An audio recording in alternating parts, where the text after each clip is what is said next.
क्या शुभ नाम है जी आपका? मेरा नाम महेंद्र दास है। गांव धनाना, जिला सोनीपत, हरियाणा का रहने वाला हूं और मैं संत रामपाल जी का छोटा भाई हूं नाते में। संत रामपाल जी महाराज की शरण में आने से पहले आप कौन सी भक्ति करते थे?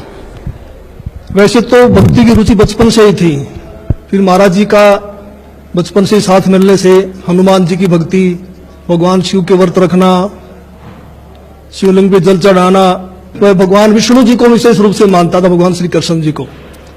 जो आम हिंदू लोग करते हैं वही भक्ति हम करते थे।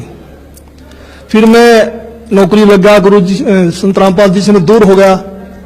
मैं चंडीगढ़ रहा 8 साल, वहां जाकर के रुचि भी खत्म हो गई। संत रामपाल जी महाराज की शरण में कैसे आए?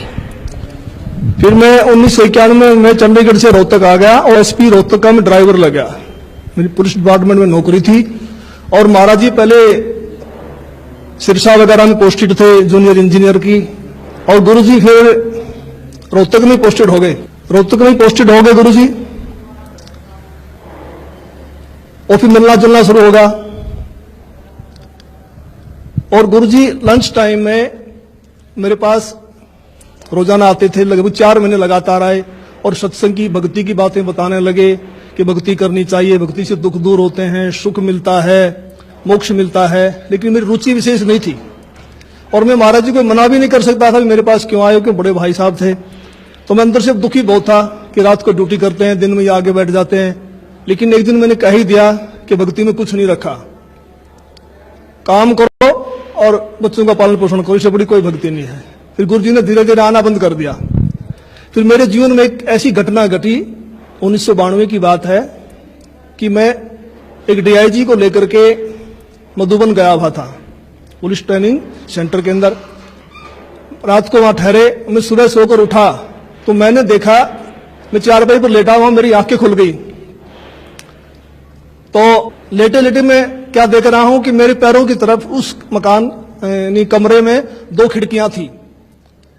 एक खिड़की में महाराज जी कम से कम 8-10 फीट ऊपर आसमान में बैठे हैं। वो सीन मुझे आज तक याद है। काले रंग के चश्मे लगा रखे थे, लाइनिंग वाला शर्ट, काली पैंट, और ऐसे बैठे हैं जैसे पद्मासन होता है, हाथ जोड़कर। तो संत रामपाल जी की तरफ 2 पैर दिखाई दे रहे हैं, घुटने से नीचे बिल्कुल लाल रंग के, जैसे सूर्य सुबह निकलता है। तो मैं देख कर डर गया। मैंने अपनी घड़ी देखी, द्वार पे एक घड़ी लगी हुई थी, उसको देखा भी 7 बज गए हैं। दूसरी खिड़की से देखा तो शहतूत का पेड़ है, चिड़िया बैठी हैं। लेकिन मैं ये सीन क्या देख रहा हूं, कम से कम 5 मिनट मैंने सीन को देखा। तो मैं डर गया कि मैंने समझा कि भी कहीं गुरुजी मर गए हैं, उनकी आत्मा मुझे मिलने के लिए आ रही है। उस समय फोन भी नहीं थे, मैं डीआईजी को बोल भी नहीं सकता था कि मेरा भाई मर गए हैं। तो मैं बहुत चिंतित हो गया। हम 1 बजे मधुबन से रोहतक के लिए चले, हम लगभग 3 बजे वहां पहुंच गए। मैं गाड़ी खड़ी करके सीधा मकान पे गया, गुरुजी के मकान के ऊपर। तो जाके मैंने देखा गुरुजी ठीक ठाक मिले, मन में शांति हुई। तो गुरुजी ने पूछा भी कैसे आना हुआ आज दिन में, कैसे टाइम मिल गया। तो मैंने घटना के बारे में बताया। मैंने कहा जी मैंने तो ऐसे ऐसे एक घटना देखी सुबह सुबह, मैं डर गया कहीं आप मर ना गए हो। तो महाराज जी ने कहा कि मेरे स्वरूप में कबीर परमेश्वर आए थे और अब आपको भक्ति मिल जाएगी। तो मैंने कहा जी मैं तो ड्रिंक्स वगैरह कर लेता हूं, वो छुटती नहीं, भक्ति कैसे करूंगा। तो गुरुजी ने कहा जा आज के बाद नहीं पिएगा। तो उनके एक शब्द से ऐसी दीवार खड़ी हो गई कि आज 1992 की बात है, आज 2013 हो गया, यानी लगभग 21 वर्ष हो गए। वो आज तक मैंने शराब को छुआ तक नहीं है। तो उसके बाद गुरुजी ने अपने गुरुजी से मुझे नाम दिलवाया, संत राम देवानंद जी महाराज से। उस समय गुरुजी को आज्ञा नहीं थी नाम की। मैं भक्ति में जरूर लगा क्योंकि महाराज जी बताते थे कबीर साहब पूर्ण परमात्मा हैं, इनसे सबसे ऊपर हैं। तो मैंने उनको उदाहरण दिया कि पुलिस में तो ऐसे होता है, उसमें पुलिस वाले बहुत नाजायज किया करते। कोई कहता मैं फलां का सिपारसी हूं, उसको पकड़ लिया तो उसकी कुटाई कर देते थे, फोन आता छोड़ देते, हमें नहीं पता जी आपका था। कहीं ऐसा ना हो कि ये नीचे देवी देवता हमें कूट दें और जब तक कबीर साहब ऊपर से आए। लेकिन मैं लगा जरूर रहा, लेकिन विशेष विश्वास नहीं था भी कबीर साहब पूर्ण परमात्मा है। तो महाराज जी ने कहा कि आप ये नाम जपते रहो, इन नाम से आपका विश्वास हो जाएगा। तो फिर 1994 में गुरु जी को आज्ञा होगी नाम की। फिर महाराज जी ने दोबारा से हमारे को नाम दिए, फिर सार नाम दिया। मैं भक्ति में लगा रहा, लेकिन कबीर साहब के बारे में मैं पूछता था कि वेदों में दिखाओ, गीता जी में दिखाओ। तो महाराज जी कहते समय आने तो सब कुछ दिखाऊंगा मैं, अब ये करते रहो। तो फिर ऐसी घटना घटी कि एक दिन मैं सोया हुआ था और मेरी आत्मा निकल के ऊपर ब्रह्मांड में चली गई, बहुत ऊंचाई पर। वहां विष्णु भगवान खड़े हैं श्री कृष्ण जी के रूप में, उनके सिर पर ऐसे मोर का चंदा है, मोर मुकुट है, और मेरे से कह रहे हैं कि जिस भक्ति पे आप लगे हो ये भक्ति बड़ी कठिन है, ये मार्ग बड़ा कठिन है, अगर इतना आसान होता तो सभी यहां से निकल जाते। और एक बात का ख्याल रखना, मेरे भक्तों को मत तोड़ना।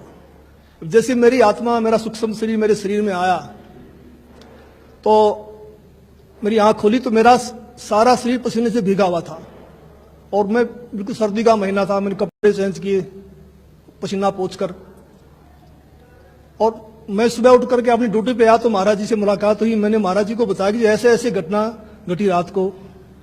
तो महाराज जी ने कहा कि आपको विश्वास नहीं हो रहा था कबीर साहब के बारे में, और आप कृष्ण जी को ज्यादा मानते थे, इसीलिए कृष्ण जी के मुख से ही आपसे कहलवा दिया गया है कि ऊपर और शक्ति है और रास्ता है। तो उस दिन के बाद मैंने पीछे मुड़ के नहीं देखा, और फिर मैं सही ढंग से भक्ति करने लगा। सर, संत रामपाल जी महाराज से नाम उपदेश लेने के बाद आपको क्या क्या लाभ हुआ? पहले मैं संसारिक लाभ बताऊंगा आपको, खासकर शरीर के लिए। जब मैंने गुरु जी को गुरु धारण कर लिया और मैं भक्ति करने लगा, लगभग 1999 की बात है, उस समय मेरी आयु 41 वर्ष थी, 41 ईयर, और अब मेरी 55 साल की हो चुकी है, 55 ईयर्स ओल्ड। तो मैं रोहतक में एक रेलवे रोड का नाम है बाजार में, वहां एक लाला जी के पास बैठा हुआ था। वहां एक लड़का मेरे से मिला, वो लाला जी ने, उसका नाम फकीर चंद जी थे, उन्होंने कहा कि ट्रिपल एमए है और इन्होंने ज्योतिष शास्त्र से भी एमए किया हुआ है। तो मैंने उसको भक्ति की बात ही समझानी चाहिए, तो उसने कहा जी एक बार अपना हाथ दिखा दो। तो उसने मेरे हाथ देखे दोनों, पहले दाहिना हाथ देखा, कहने लगा आपकी आयु कितनी है? मैंने कहा मैं 41 वर्ष का हो चुका हूं। तो उसने कहा आपके भाग्य में लिखा है 40 वर्ष से लेकर 45 तक बिल्कुल बेड के ऊपर बीमार अवस्था में लेटना, और आपको फला फला बीमारी लगेंगी। फिर मैंने कहा मैं तो 41 का हो चुका हूं, मुझे तो कुछ भी नहीं है। कहने लगा 1 साल का धोखा भी हो सकता होगा। तो मैं कुछ चिंतित तो हुआ, लेकिन फिर उसने मेरा बायां हाथ देखा और कहने लगा आपकी पत्नी जिंदा है? मैंने कहा वो तो जिंदा है। कहता हो ही नहीं सकता। मैंने कहा मैं सुबह घर से आया था जब तू जिंदा थी, अब मर गई हो तो मैं कुछ कह नहीं सकता। लेकिन वो तो उसने कहा भी ये कैसे असंभव हो रहा है? मैंने उनसे कहा भी हम पूर्ण सतगुरु की शरण में हैं, सच्चे मंत्र का जाप करते हैं। हमारे सतगुरु कहते हैं कि भी तिल घटे ना मासा बढ़े वेदना लिखे जो लेख, सच्चा सतगुरु मिटा के ऊपर मार दे बेक। हमारे सतगुरु ऐसे कर देते हैं। तो फिर मैंने 6 महीने के बाद फिर मुझे एक ऐसा ही और ज्योतिषी मिला। मैं जैसे पुलिस लाइन में गाड़ी का वायरलेस सेट ठीक करवाने के लिए गया, उस वर्कशॉप में एक इंस्पेक्टर थे इंचार्ज, वो अपनी टेबल पर ज्योतिष शास्त्र की किताब खोल के बैठे हुए थे। मैंने उनसे वही प्रश्न किया, इसमें क्या रखा? भक्ति करो ना सच्चे नाम की। डिस्कस हुई हमारी। उसने कहा भगत जी ऐसी बात नहीं है, ये पूर्व जन्म के लेख होते हैं, भक्ति अलग चीज है, ये भी सत्य होते हैं। तो उसने मेरे फिर हाथ देख लिए, मेरे जो बातें उसने बताई थी वही बातें उसी ने दोहराई। तो फिर मैंने गुरु जी से प्रार्थना की, मैंने कहा जी ऐसे ऐसे बताया दो ने। तो संत रामपाल जी कहने लगे कुछ नहीं होगा, परमात्मा लेखों को मिटा देता, भक्ति करो। तो संत रामपाल जी की दया से, इनकी सच्ची भक्ति से उस पीरियड के दौरान मेरे को जुकाम तक नहीं हुआ, बुखार तक नहीं लगा, और आज मैं 55 वर्ष का हो चुका हूं, मेरी पत्नी भी जिंदा है, और मेरी जो घरवाली थी उनका नाम राजबाला है, और वो भक्ति में विशेष रुचि नहीं रखती थी, वो किसी को भी नहीं मानती थी, बस अपने काम धंधा करती थी। तो एक बार 2004 की बात है, उसकी दोनों उंगलियां सुन्न हो गई दाहिने हाथ की। वो मेरे से कहने लगी मुझे दिखा नहीं तो हाथ सूख जाएगा। को पड़ोस के कह रहे थे एक हाथ सूख गया, ऐसे ही बीमारी लग गई थी। तो मैं रोहतक में रेडियो स्टेशन के पास गुप्ता जी हैं डॉक्टर हड्डियों के, उनके पास उनको लेके गया। उन्होंने बताया कि उसकी ये गर्दन के पास नसें होती हैं, नस दब गई है। तो उन्होंने एक्सरे लिया, दवाई दे दी, 2 महीने इलाज चलता रहा, कोई फर्क नहीं पड़ा। तो मैंने अंदर अंदर गुरु जी से प्रार्थना की, संत रामपाल जी से भक्ति करते समय, कि गुरु जी अगर ये हाथ सूख गया तो बुढ़ापे में हम तो रोटी बगैर भी रह जाएंगे, परेशान होगी, दया करो। तो जैसे मेरा ध्यान लगा हुआ था, सुमन करते करते वैसे आंख बंद हो गई, तो मुझे गुरुजी खड़े दिखाई दिए और कहा कुछ नहीं होगा बेटा, ठीक हो जाएगी। तो मैं कुछ दिन के बाद ड्यूटी से छुट्टी लेकर घर गया। मैंने उससे पूछा भी आपकी उंगलियां ठीक होगी? उन्होंने कहा वो तो ठीक होगी। मैंने कहा ये गुरुजी ने की है, मैंने प्रार्थना की थी। कह लगे नहीं मैं तो दवाई से ठीक हुई हूं। तो मुझे बड़ी निराशा हुई। तो कुछ यानी 2005 में उसके दाहिने पैर में बहुत जोर का दर्द शुरू हो गया। मैं उसी डॉक्टर के पास फिर लेके गया, गुप्ता जी के पास। गुप्ता जी ने फिर एक्सरे किया, फिर कहा भी रीढ़ की हड्डी की नस दब गई है, इसलिए उससे पेन है। उसने दवाइयां दे दी 1 सप्ताह की। मैं दवाई दिलवा करके बरवाला में सत्संग चल रहा था गुरुजी का, उसमें आ गया। तो उसने फोन करवाया चौथे दिन, कह लगी मुझे कोई आराम नहीं है और मैं तो मर रही हूं, तो तू सत्संग में धक्के खाता फिर रहा है, क्या रखा है सत्संग में, आकर के मुझे दवाई दिलवा। तो मैं गुप्ता जी के पास गया, वहां उसका रिकॉर्ड लेकर के। गुप्ता जी ने कहा भी अब तो इसका ऑपरेशन होगा और कोई इलाज नहीं है। तो ऊपर से इलेक्शन थे हरियाणा में 2005 फरवरी में। तो मैंने कहा जी 1 सप्ताह इलेक्शन का, हमें छुट्टी नहीं मिलेगी, आप ऐसा कर दो, ऐसे इंजेक्शन लिख दो, कितने ही महंगे हैं, जो 10 दिन निकाल दें, फिर मैं ऑपरेशन करा लूंगा। तो उन्होंने इंजेक्शन लिख दिया। मैं दवाई लेकर के पुलिस लाइन में जाके अपने बॉक्स में रख दिए। सुबह ड्यूटी करके फिर जाऊंगा घर। तो मैं रात को 2 बजे उठा, तो मुझे बड़ी वही चिंता हो गई भी क्या होगा, तो बड़ी रो रही है, बड़ी तकलीफ है उसको। तो मैं भक्ति करके सुबह का नित्य-नियम करके अपने सुमन करके मैं दोबारा सो गया। और सोते समय मैंने प्रार्थना की कि हे परमेश्वर, हे गुरुदेव, ठीक तो आप ही करते हो, अब की बात ठीक भी करो और ये एहसास करवाओ कि आपने ही किया है, करने वाले तो आप ही हो। तो मैं ड्यूटी करके शाम को 5 बजे घर गया। तो वो अपने काम धंधे में लगी हुई थी। मैंने उससे पूछा भी मैं तो 1000 रुपए की इंजेक्शन ले यार, तू ठीक है तो फोन कर देती, इन दवाइयों को मैं वापस कर देता। तो उसने कहा मैं तो ठीक होगी। मैं कैसे होगी? कहने लगी मैं सारी रात रोती रही, 3 बज गए, मैं द्वार के ऐसे कमर लगा के रो रही थी। तो मुझे गुरुजी दिखाई दिए, मेरी आंख बंद हुई कुछ सेकंड के लिए। तो गुरुजी ने ऐसे हाथ किया, ठीक हो जाएगी बेटी, कोई बात नहीं। कहता उसी समय मेरा रोग बिल्कुल खत्म हो गया। तो फिर मैंने कहा आप तो भक्ति करेगी ना? कहने लगी हाँ अब करूंगी। तो आज तक उसको दर्द दोबारा नहीं हुआ है। और अनेक गुरुजी ने हमें सुख दिए। सबसे बड़ा तो मानसिक सुख होता है, मानसिक शांति, वो हमारे को संपूर्ण रूप से मिली हुई है। एक दिन संत रामपाल जी करनाल के अंदर एक भगत के घर गए हुए थे। सतगुरु जी ने 3.5 घंटे के लगभग सत्संग किया। जब चलने लगे तो एक औरत ने, जो काफी बुजुर्ग थी, कोई 65 साल के करीब की उम्र रही होगी, उन्होंने कहा कि जी मैं आपसे कुछ बात करना चाहती हूं। तो गुरुजी ने कहा ठीक है पूछो। तो उसने कहा जी आपने जैसे सत्संग समाप्त किया तो आपके ऊपर से कमल के फूल पर बैठा हुआ सफेद परमात्मा निकल के गया है, मानव सदर्श, और मैं कमल की पंखड़ी को बहुत दूर तक देखते रही ऐसे। तो संत रामपाल जी ने कहा फिर आपकी क्या सलाह है नाम लेने की? तो उसने कहा मैंने तो गुरु बनाया हुआ है राधा स्वामी व्यास से, और मैं तो मंदिरों में भी जाती हूँ, देवताओं की पूजा भी करती हूँ। तो महाराज जी ने कहा देखो इनके फूटे भाग, ये सच्चाई को देखकर भी नहीं मान रही हैं। तो फिर हम चल पड़े। उस समय गुरुजी के पास सुमो गाड़ी होती थी, हम दिल्ली साइड में जा रहे थे। मैंने महाराज जी से प्रश्न किया कि महाराज जी परमात्मा का भी अजीब खेल है, जो ढूंढ रहे हैं उनको दर्शन नहीं दे रहे, और जिनको दर्शन दे दिए, जो इनको प्रकट होके बता गए,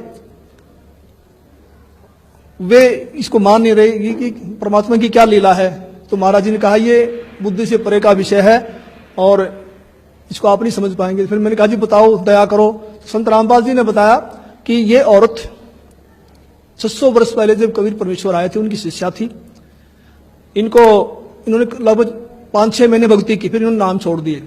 उसी प्रथम मंत्र के प्रभाव से इसको मानवश्री मिलते आ रहे हैं, भक्ति में रुचि है। अब ये समझ रही है कि जो मेरे को छोटा मोटा लाभ मिल रहा है ये देव देवता या मेरा पुराना गुरु दे रहा है, जो उन्होंने बनाया हुआ है, तो डर के मारे नहीं छोड़ना पा रही। तो मैंने फिर प्रश्न किया कि महाराज जी मैंने तो ये पूछा है कि इनको दर्शन क्यों दिए? तो गुरु जी ने कहा, संत रामपाल जी बोले कि परमात्मा किसी की उधार नहीं रखता, ये कल को मरेगी, नरक में जाएगी, वहां उसको बड़ा कष्ट होगा। जब आत्मा रोती है तो परमात्मा को आना पड़ता है, मन की नहीं सुनता परमात्मा। तो फिर ये आत्मा वहां सवाल करती है कि आपकी भक्ति का हमें ज्ञान नहीं था, हमने भक्ति तो बहुत की। तो वहां परमात्मा ये सीनरी दिखाएंगे, ये सारी फिल्म दिखाएंगे कि 3-3.5 घंटे मैंने सत्संग सुनाया, आप क्या भक्ति कर रहे हो, इसका क्या लाभ है, मेरी भक्ति क्या है, और जाते समय दर्शन दे दिए। तो परमात्मा ने अपने सिर से भार उतार दिया, पर ये आत्मा बोल नहीं पाएगी, चुप हो जाएगी। तो मेरा भगत समाज से यही बार बार निवेदन है कि ऐसा मौका बार बार नहीं आता, तो संत रामपाल जी की शरण में आकर के अपना आत्म कल्याण